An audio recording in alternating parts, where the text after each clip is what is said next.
주시는 하나님 말씀은 민수기 3장 40절부터 민수기 3장 40절부터 마지막 절 51절까지 말씀. 41절에서 51절까지 말씀. 구약 198쪽입니다. 민수기 3장 40절에서 마지막 절까지. 한 절씩 교독합니다. 여호와께서 또 모세에게 이르시되 이스라엘 자손의 처음 태어난 남자를 1개월 이상으로 다 계수하여 그들의 명수를 기록하라. 나는 여호와라. 이스라엘 자손 중 모든 처음 태어난 자 대신에 레위를 내게 돌리고 또 이스라엘 자손의 가축 중 모든 처음 태어난 것 대신에 레위의 가축을 내게 돌리라. 모세가 여호와께서 자기에게 명령하신 대로 이스라엘 자손 중 모든 처음 태어난 자를 계수하니 1개월 이상으로 계수된 처음 태어난 남자의 총계는 22,273명이었더라. 여호와께서 모세에게 말씀하여 이르시되 이스라엘 자손 중 모든 처음 태어난 자 대신에 레위인을 취하고 또 그들의 가축 대신에 레위인의 가축을 취하라. 레위인은 내 것이라. 나는 여호와니라. 이스라엘 자손의 처음 태어난 자가 레위인보다 273명이 더 많은즉 속전으로 한 사람의 5세겔씩 받되 성소의 세겔로 받으라. 한 세겔은 20게라니라. 그 더한 자의 속전을 아론과 그의 아들들에게 줄 것이니라. 모세가 레위인으로 대속한 이외의 사람에게서 속전을 받았으니 곧 이스라엘 자손의 처음 태어난 자에게서 받은 돈이 성소의 세겔로 1365세겔이라. 모세가 이 속전을 여호와의 말씀대로 아론과 그의 아들들에게 주었으니 여호와께서 모세에게 명령하심과 같았느니라. 아멘. 기도하겠습니다. 거룩하신 하나님, 오늘도 저희들을 사랑하여 주시고 깨워주시며 우리의 본분을 다할 수 있도록 은혜 베푸신 것 감사를 드립니다. 수십 년 동안 우리가 살아가는 신앙생활입니다. 하루아침 1년, 2년 예수 믿다 끝나는 것이 아니라 내 목숨이 끊어지는 그날까지 이 믿음을 간직하고 지켜내야 하는데 하나님, 세상의 유혹, 육신의 정욕, 눈에 보이는 이런 것들이 우리를 미혹하고 보이지 않는 영적 세계의 귀신들이 우리를 넘어뜨리기 위해서 호시탐탐 노리고 있는데 이 모든 것을 이기기 위해서는 여호와의 입에서 나오는 말씀으로 무장해야 되는 줄로 믿습니다. 하나님의 말씀으로 무기 삼아 악한 영들과의 화전에서 승리케 도와주시고 오늘도 주님을 바라보는 우리 자신의 기도로 하루를 승리할 수 있도록 역사해 주옵소서. 주의 말씀을 듣고자 합니다. 하나님 저희들에게 말씀하여 주옵소서. 우리 주 예수 그리스도의 이름으로 기도하옵나이다. 아멘. 할렐루야. 출애굽 직후에 이스라엘의 장자와 짐승의 초태생을 나에게 바치라 했다는 말씀을 어제 들었습니다. 오늘은 그 장자와 초태생 대신에 레위인과 그리고 레위인의 가축을 내게 바치라 라는 대속의 명령을 내리고 있는 부분을 오늘 살펴보므로 오늘날 우리가 어떠한 삶을 살아가야 하는가 이 부분에 관하여 함께 말씀을 나누고자 합니다. 하나님께서 이스라엘 민족을 구원해냈을 때 유월절 양으로 그들의 목숨을 대신하였습니다.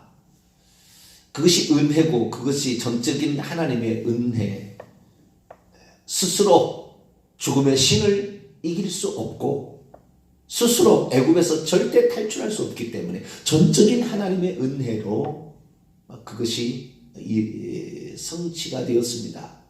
그래서 이스라엘 민족이 탈출할 수 있었는데, 탈출하고 나와서 봤을 때 주님 말씀은 뭐냐?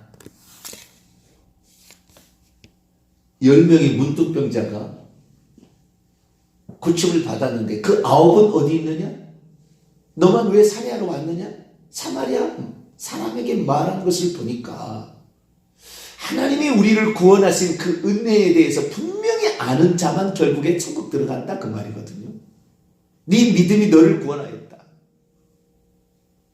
육신의 질병으로 해결해 주려고, 그러려고 주님이 오신 게 아니라 그걸 통하여 영적인 구원을 받을 수 있도록 하시기 위함이 이 문둥병자, 나병 환자의 치료를 통하여 우리에게 계시되고 있는데, 그 보니까 분명한, 너는 어떤 존재인지를 알아야 된다. 너는 하나님의 전적인 은혜로 병이 치료받았듯이 하나님의 전적인 은혜로 너의 영혼이 구원을 얻는다 라는 사실을 표현해야 된다는 거예요.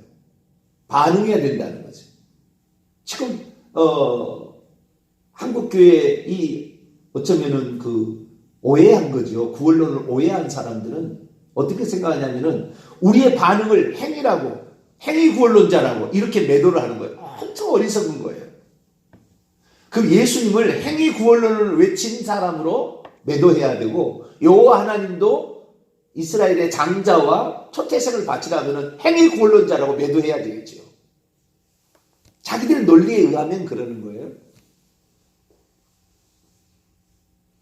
그것은 우리가 구원받은 전적인 하나님의 은혜로 구원받은 자의 삶의 태도와 자세를 하나님 보시는 것이고, 그런 자들에게 하나님이 요청했을 때 그들의 모습이 9가지다 10명이 고침을 받았죠. 근데 9명 안 온다, 그 말이에요. 자기는 절대 치유받을 수 없는 문둥병이죠. 돈 준다고 해서 얻을 수 있는 것도 아니고, 고생한다고 해서 그 나병이 낫는 게 아닙니다. 전적인 하나님의 은혜, 그걸로 구원을 받았으면, 하나님, 내가 하나님 때문에 치유받을 수 없는 불치병에서 내가 나았습니다. 하나님 감사합니다. 내가 나병 환자가 뭔 돈이 있겠습니까? 드릴 게 없잖아요. 그래서 그 앞에 엎드려 그분께 감사하는 표현이 다른 것이 할 수가 없었어요. 우리도 구원받은 그 은혜에 우리의 일평생을 하나님께 드리는 것이 마땅한 거죠. 마땅한 거예요. 그런데 마땅한 것이 아니라 지금은 내 시간을 왜 뺏어? 왜 내가 봉사해야 돼? 왜 내가 11조를 내야 돼? 이런 식의 생각이 들어간 것은 이미 그는 구원받은 은혜에, 전적인 그 하나님의 은혜, 우리 스스로 절대 해결할 수 없는 문제를 하나님이 해결해 주신 것에 대한 표시가 없는 거죠. 표시가. 그러니까 이것은 우리 감사의 사례는, 이것은 선행을 통한, 무슨 기부를 통한 그걸로 천국 가려고 그런 게 아니라 주님이 베푸신 은혜의 자연 반로적인 보답이죠. 반응인 거예요. 이걸 가지고 행위 구원론자라 이렇게 말하는 사람들이 있다는 말이에요. 그의 대표적인 자가 바로 칼빈주의자들이 그렇다, 그 말이에요. 칼빈주의자를 싫어하는 건 아니고요. 성경을 곡해해서 자기의 우리가 마땅히 해야 될 것을 전적인 하나님의, 그러니까 예수 그리스도의 구속이 우리의 구원은 아닌 거예요. 그분이 우리의 구원을 위하여 해놓은 일이죠.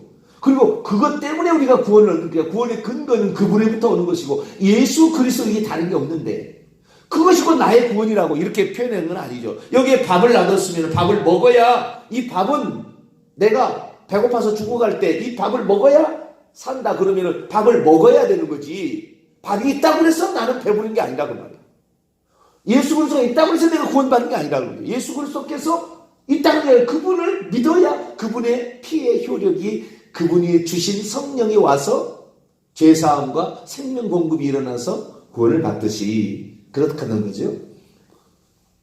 그런데 이 너무나 왜곡되게 500년의 역사를, 종교개혁의 역사가 500년의 역사를 지속되면서 하나님의 주권을 강조한다고 말하면서 결국에 하나님에 대한 우리 응답이 없어도 된다고 이렇게 표현함으로 말미암아 하나님 앞에 드리는 것을 아깝게 생각하고 손해보는 것으로 착각하는 이런 시대가 된 거지요. 그러니까 너는 믿음이 있으면 구원을 받았고 상급을 얻기 위해서 열심히 봉사해야 돼. 아이, 상급 정도 안 받으면 어때요? 나는 천국 가면 됐지. 이런 식이 돼버린 참 엉뚱한 시대에 우리가 접하게 된 거죠. 근데 주님께서 이 출애굽, 이스라엘의 민족의 출애굽의 역사를 통하여 개인 구원의 역사가 어떻게 이루어질 것인지를 그대로 표현해 놨다는 말이에요.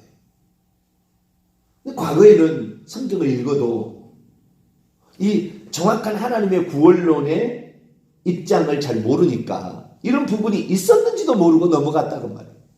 출애굽에 너무 온전히 올인해가지고 출애굽의 어린 양만 생각했지. 어린 양 때문에 구원을 얻었다. 맞죠. 어린 양 아니면 우리는 어떻게 살아나요?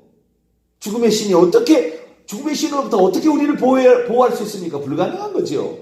그러나 그것이 결국에 어린 양 때문이지만 어린 양의 피를 바르는 것은 우리의 수고고 어린 양 때문에 되지만 어린 양의 고기를 먹어야 힘을 얻어서 탈출할 수 있는 것처럼 우리가 해야 될 영역이 있는 거지요. 그것은 행위 구원론이 아니라고요. 주님이 베푸신 은혜에 대해서 응당 우리가 그렇습니다. 감사합니다라고 우리가 받아들이는 응답의 차원, 이런 차원인 것이죠. 그래서 이스라엘의 모든 장자와 그리고 짐승의 초태생은 다 그때 죽었어야 되는데 하나님이 살렸으니 그들은 내 것이다. 이렇게 얘기했다는 거예요. 그래서 우리가 이스라엘의 장자와 죽어 마땅해야 될 그들이 결국에 하나님의 것으로 소유가 바뀌었다는 것에 대하여 인식을 많이 가졌어야 되는데 다시 말해서 어린 양을 강조를 하다 보니까 어린 양만 있으면 되는 것처럼 있는데 어린 양으로 말미암아 우리가 구속을 받았으면 우리의 주권이 바뀐 거예요. 그다음부터는 이제 그러니까 우리가 주의 것이 되어버린 거죠. 핏값으로 산 것이 되었으니 그러니까 주권이 바뀌었으니까 주인이 바뀌었다는 말이에요. 예전에는 내 주인이 나였어요. 나였는데 내가 라기보다는 애굽 왕이었겠죠. 마귀를 섬기고 있었던 거예요. 나를 섬기고 있었는지 알았지만 사실은 마귀를 섬기고 있었는데 나든 마귀든 간에 이전에는 그렇게 살다가 예수님께서 6월절 어린 양으로 오셔서 우리를 사신 다음에는 우리의 소유 주권이 이제는 주님이 주인이 되어버렸어요. 내 주인이. 왜? 내가 그때 죽었어야 되는데 살림을 받은 대신에 주인이 바뀐 거예요. 그러니까 하나님께서 하신 얘기가 너는 내 것이라 이렇게 얘기한다는 말이에요. 너는 내 것이라. 주님이 당신이 이제는 우리를 샀으니까 너는 내 것임을 알아라 이렇게 얘기하는 거죠. 그런데 우리가 주님의 것이라는 사실에 대해서 너무 몰랐다는 거예요. 주님만 믿으면 되고 좀 시간 내면 되는 것이고 물질 좀 드리면 되는 것을 아는데 송도대체 우리의 주권의 영역이 넘어갔다는 사실을 잘 모르는 거죠. 근데 주님은 그렇게 얘기하지 않았다. 그래서 장자를 바쳐야 되고 초태성을 바쳐야 되는데 그것을 바치는 대신에 하나님께서는 레위인들을 대신 바치고 레위인의 초태생을 바치라라고 말씀을 하셨습니다. 그러니까 레위인과 레위인의 초태생이 바쳐지는 것은 이스라엘의 장자와 이스라엘의 초태생을 대신하는 거죠. 그것을 대속이라고 합니다. 내가 마땅히 해야 되는데 다른 것이 대신 그것의 어떤 대가를 지불함으로 나는 자유로워지는 상태가 되는 거죠. 그래서 이 레위 지파와 그리고 레위인의 가축들이 대신 바쳐지게 됐는데 주님이 뭐라고 얘기했느냐? 자, 오늘 민수기 3장 45절을 볼까요? 민수기 3장 45절 한번 읽어봅시다. 시작. 이스라엘 자손 중 모든 처음 태어난 자 대신에 레위인들을 취하고 또 그들의 가축 대신에 레위인의 가축을 취하라. 레위인은 내 것이라 나는 여호와니라. 하나님께서 그 이스라엘의 장자는 내 것이라 라고 출애굽기서에 직접적으로 얘기하지는 않았어요. 그들을 내게 속하게 하라 또는 내게 바치라 이렇게 되는데 내 것이라는 말은 하지 않았어요. 그런데 여기에 레위인은 내 것이라 라고 얘기를 합니다. 내 것이라. 그래서 하나님께서 이제 분명한 소유권이 당신에게 있다는 사실을 얘기하고 있다는 사실을 확인할 수가 있습니다. 내 것이라 라는 것은 이제는 내가 나를 위하여 그들을 사용하겠다라는 뜻이 포함되어 있습니다. 포함되어 있어요. 그래서 이제부터는 주님의 소유가 된 주님의 종이다라는 표현인 것 같아요.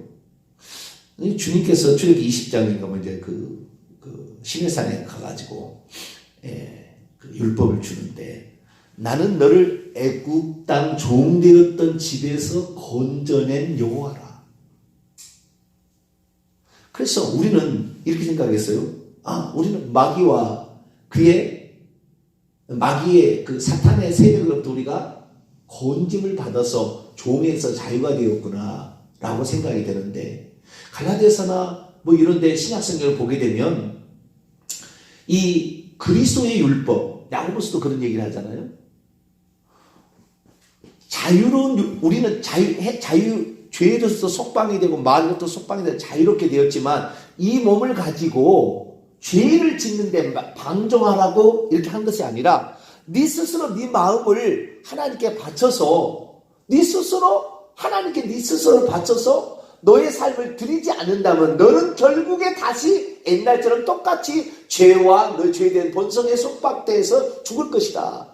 그러니 네 스스로 네 몸을 갖다가 네 몸을 자원하여 하나님께 산 제물로 드리도록 노력해라 라는 것이 로마서 12장 1, 2절에도 나오고 참고가 많이 나와요, 신약에. 그래서 우리 자신이 그 다음부터는 주인이, 그전에는 애굽 땅 바로가 주인이었던 그런 상황에서 이제는 하나님으로 그 주인을 바뀌었으면 하나님을 어떻게 기쁘시게 할 것인가? 하나님께서 나를 구원하였으니 내 주인의 기뻐하시는 대로 살아야 되겠다 라는 생각으로 이 생각이 바뀌어야 되는데, 바뀌지 않게 된다면 결국에 마귀 자식에다가 다시 죽는다고.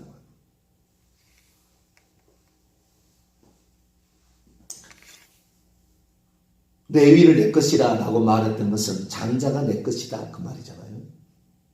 그 레위인이 결국에 고린도서 6장 19절 20절에 하면 예수님의 유월절량 핏값으로 산 것이 되었으니 너희 몸으로 하나님께 영광을 돌리라 라고 말씀하는 거 보면, 이것이 그냥 들을 때는 그렇게 영광을 돌려도 되고 안 돌려도 상관없겠지라고 우리는 듣는데, 사실은 영광을 돌리지 않는 아홉은 멸망을 당한다고 말이에요. 우리는 율법으로부터 어쩌면 자유롭게 되었지만 새로운 율법, 그리스도의 율법 안으로 들어가는데, 그리스도의 율법하면 강제하지는 않아요. 그리스도의 율법은 지키지 않다고 당장 어떻게 뭘 하진 않아요. 구약의 율법으로 따진다면 그렇게 아니면 죽여버려야 된다면 낙의 목을 꺾어서 죽여버리라고 했단 말이에요. 안 바친 사람은 죽여야 된다는 거예요. 그런데 신약에 들어서는 그렇지 않아요. 구약의 다윗은 죄를 지었기 때문에 회개해서 용서는 받았으나 그가 지은 죄값을 그대로 받습니다. 4배를 받는다고 해서 자기 자식 4명이 죽었어요. 우리아를 죽인 대신에. 자기가 가늠한 대신에 자기 아들이 자기 후궁을 범하는 파렴치한 그런 범죄. 또 이 셋째 아들이 셋째 아들이 그 암논의 여동생 가늠해서 그걸로 말미암아 나중에 셋째 아들이 첫째 아들 암논을 죽여버리잖아요. 그 가늠과 살인이 다윗이 범죄로 말미암아 그 시대에 계속된 거예요. 왜? 아직 구약 시대니까. 하나님은 행한 대로 갚아버리신다 그 말이에요. 구약 시대는. 그러나 신약 시대는 예수님이 오셔서 피값을 치러버렸기 때문에 당장 우리에게 무엇이 안 나타나니까 안 해도 되는 것처럼 착각한다 그 말이에요. 그러나 일생에 돌아보게 되면 안 할 만큼 우리는 처절한 아픔과 고통을 헤매고 있는 거예요.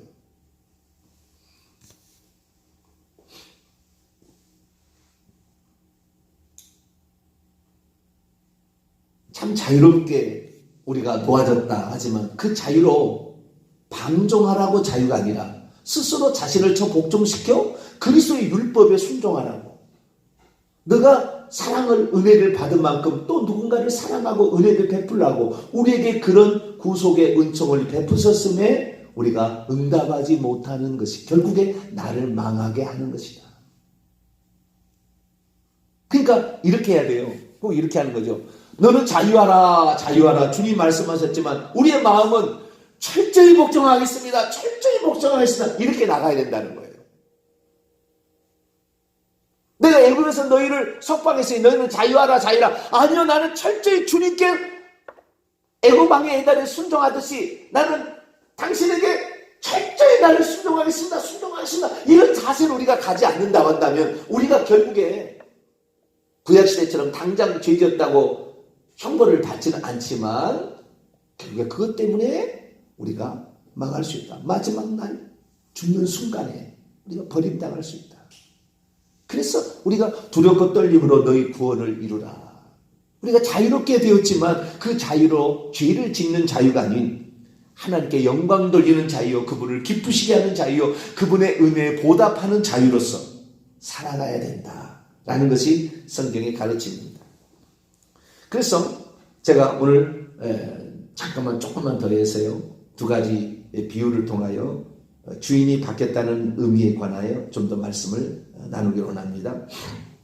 자, 마태복음 21장을 보겠습니다.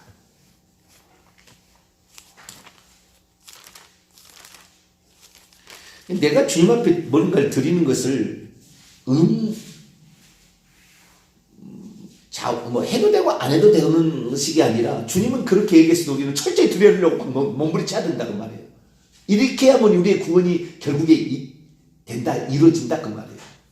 자, 마태복음 21장 1절로 3절까지 말씀이 있습니다. 시작. 그들이 예루살렘에 가까이 가서 감람산 벳박에 이르렀을 때 예수께서 두 제자를 보내시며 이르시되 너희는 맞은편 마을로 가라. 그리하면 곧 매인 나귀와 나귀 새끼가 함께 있는 것을 보리니 풀어 내게로 끌고 오라. 만일 누가 무슨 말을 하거든 주가 쓰시겠다 하라. 그리하면 즉시 보내리라 하시니, 누가 무슨 말을 하거든 그 주인이 말하겠죠. 왜 나귀를 풀어갑니까? 라고 말을 하거든. 원문입니다. 그것들의 주인이 필요를 가지고 있다고 말하라. 그것들의 주인이 필요를 가지고 있다고 말하라. 그러면 그가 그것들을 즉시 파송할 것이다. 우리가 평소 때는요, 일주일 동안 엿새 동안 너를 위해서 쓰라고 그러잖아요. 일주일에 하루를 쓰라고 하잖아요.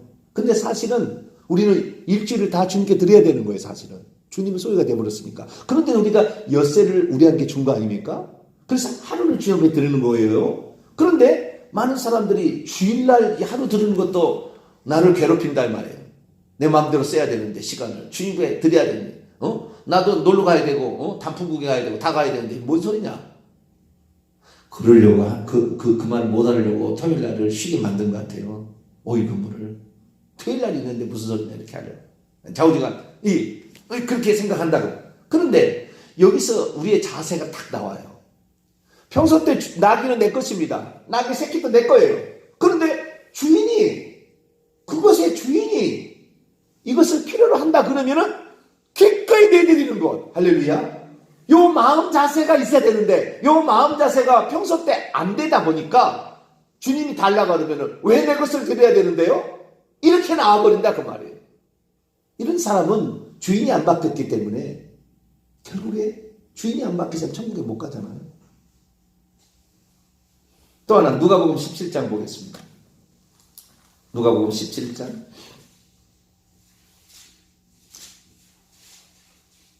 7절부터 10절. 누가복음 17장 7절에서 10절입니다.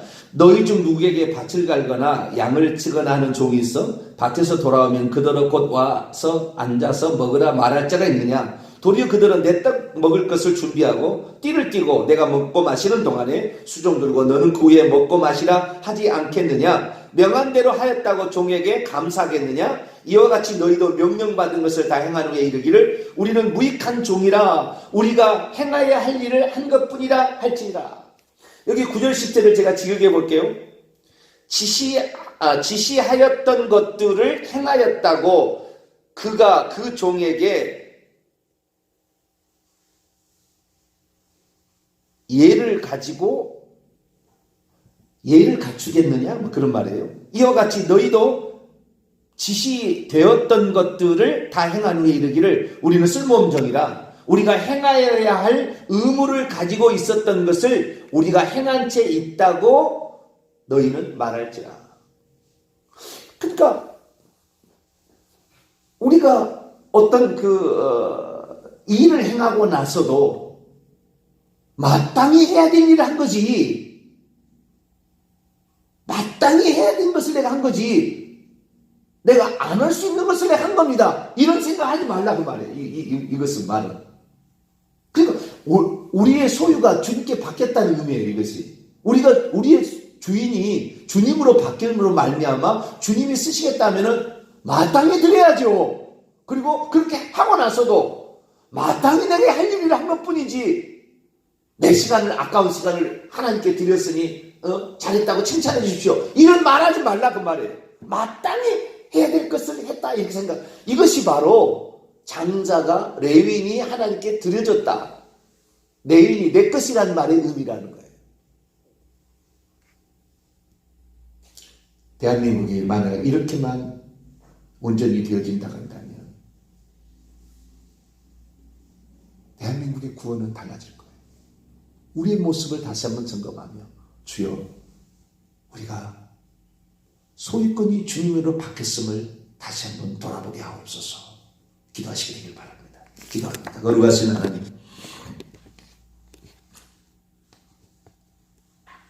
우리 자신의 것을 드렸을 때 마땅히 드려야 될 것이라고 생각하는 것이 아니라 내 아까운 시간을 드렸구나 생각한다면 아직 구원에서 먼 자임을 깨닫습니다.